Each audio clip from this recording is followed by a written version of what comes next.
বলতে চাই যে আমাদের 15 বছর 17 বছর যে যুদ্ধ, যে কষ্ট, যে অত্যাচার, যে অনাচার, যে ত্যাগ, যে তিতিক্ষা, সবচেয়ে বেশি ত্যাগ করেছে আমি বলবো আমাদের গণতন্ত্রের মাতা দেশনেত্রী বেগম খালেদা জিয়া, যিনি অসুস্থ অবস্থায় ছিলেন। ওনাকে একটি মিথ্যা মামলায় পরে প্রমাণিত হয়েছে যে একটি সম্পূর্ণ মিথ্যা মামলায় তাকে 6 বছর বিনা দোষে জেল কাটতে হয়েছে। উনি আরো অসুস্থ হয়েছে। ওনাকে যিনি যখন হাসপাতালে ছিলেন ওনাকে বিষ প্রয়োগ করা হয়েছিল বলেও আমরা শুনতে পেয়েছি।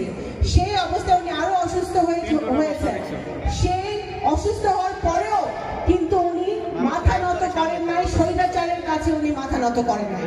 উনি বারবার ওনাকে এবং ওনার পরিবারকে কিন্তু বারবার বলা হয়েছিল যে উনি যদি ক্ষমা চান রাষ্ট্রপতির কাছে তাহলে ওনাকে জামিন দেওয়া হবে, কিন্তু উনি যে অন্যায় করেন না, উনি বাংলাদেশের জন্য, গণতন্ত্রের জন্য, স্বাধীনতার জন্য, সার্বভৌমত্বের জন্য উনি কিন্তু সবচেয়ে বড় স্যাক্রিফাইসটি কিন্তু উনি করেছেন। আজকে ওনার দোয়া মাহফিল, আজকে উনি যেন তাড়াতাড়ি সুস্থ হয়ে আমাদের মাঝে ফিরে আসতে পারে, দেশবাসীর মাঝে ফিরে আসতে পারে, আমরা সেই দোয়া করি। হাসিনা চলে গেছে কিন্তু ভাইরা ষড়যন্ত্র চায় নাই। এবং সবচেয়ে দুঃখজনক হচ্ছে আমাদের মধ্যে 15 বছর ধরে যারা ছিল না, যাদেরকে আমরা দেখি নাই, যারা কখনো কোনো আন্দোলন সংগ্রামে ছিল না, তাদের ঘাড়ের উপর সওয়ার হয়ে আজকে আওয়ামী লীগ ফিরে আসতে চাচ্ছে। আজকে আমাদের সেই জন্য সজাগ থাকতে হবে। সকল রকম ষড়যন্ত্রের ঊর্ধ্বে থেকে আমাদেরকে দলকে ঐক্যবদ্ধ রাখতে হবে, জনগণের পাশে থাকতে হবে।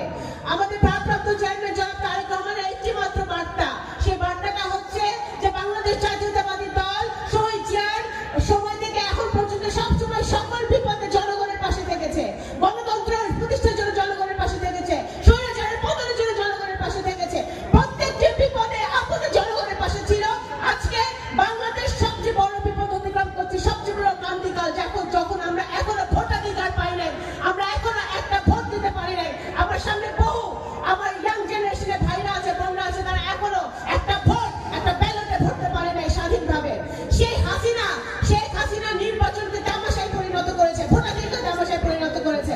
সেই নির্বাচন, ভোটাধিকারকে ফিরিয়ে আনার জন্য আজকে আমাদের যে যুদ্ধ, সেই যুদ্ধ আমাদের চালিয়ে যেতে হবে। অন্তর্বর্তীকালীন সরকারের প্রতি আমাদের আজকে এই দোয়া মাহফিলে এই দাবি থাকুক যে হাসিনা মুক্ত, ফ্যাসিবাদ মুক্ত বাংলাদেশে আমরা আর কোনো নারী নির্যাতন চাই না, আর কোনো অত্যাচার অনাচার চাই না, আর কোনো ডাকাতি চাই না, আর কোনো খুন গুম চাইতে চাই না। এই কথা বলে আমি আমার বক্তব্য শেষ করছি। বাংলাদেশ জাতীয়তাবাদী দল জিন্দাবাদ, দেশনেত্রী বেগম খালেদা জিন্দাবাদ, শহীদ জিয়া অমর হোক, জনাব তারেক রহমান জিন্দাবাদ।